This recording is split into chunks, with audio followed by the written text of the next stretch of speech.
आणि भारताच्या S-400 या डिफेन्स सिस्टीमने एअर डिफेन्स सिस्टीमने पाकिस्तानची अनेक ड्रोन्स ही हवेतच उद्ध्वस्त केली। भारताच्या एअर डिफेन्स सिस्टीममध्ये भारतीय बनावटीच्या आकाश या क्षेपणास्त्र प्रणालीचा सुद्धा मोठा सहभाग आहे। DRDOने ही सिस्टीम डिझाइन केली आहे, विकसित केली आहे।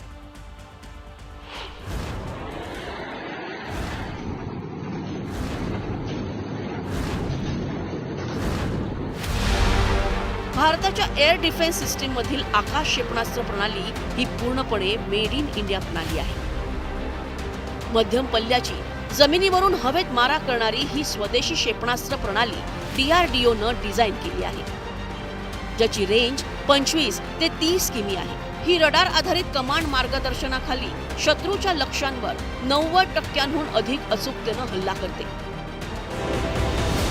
याशिवाय MRSAM ही मध्यम पल्ल्याची जमिनीवरून हवेत मारा करणारी क्षेपणास्त्र प्रणाली ही पाकिस्तानचा हल्ला परतवून लावण्यास यशस्वी ठरली आहे। हवाई संरक्षण क्षेपणास्त्र प्रणाली भारत आणि इस्रायलनं संयुक्तपणे विकसित केली आहे। हे बराक 8चा एक विभाग आहे आणि भारताच्या तिन्ही सैन्यात तैनात आहे। त्याची मारा क्षमता 70 ते 100 किमी आहे। हे लढाऊ विमाने, ड्रोन, बॅलिस्टिक क्षेपणास्त्र आणि क्रूज क्षेपणास्त्रांना सहजपणे लक्ष्य करू शकते। ही हवाई संरक्षण प्रणाली सक्रिय रडार होमिंग आणि मल्टी फंक्शनल रडारनं सुसज्ज आहे।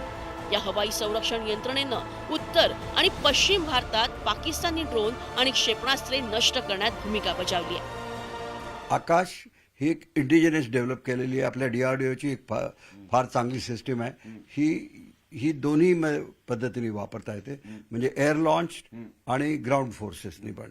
आणि बेसिकली आकाशचा रोल हा जो आहे हा ड्रोन्सना डिफीट करण्यामध्ये आहे। ड्रोन हल्ल्यांना हवेतच बेचिराख करणाऱ्या या भारताच्या एअर डिफेन्स सिस्टीमनं पाकिस्तानला चांगलंच बेजार करून सोडलंय। कवच कुंडलांच्या या कामगिरीमुळे भारताच्या संरक्षण व्यवस्था किती मजबूत आहे याचा प्रत्यय फक्त पाकिस्तानलाच नाही तर जगाला आलाय। Bureau report, news 18, Lokmat. आणि बिथरलेल्या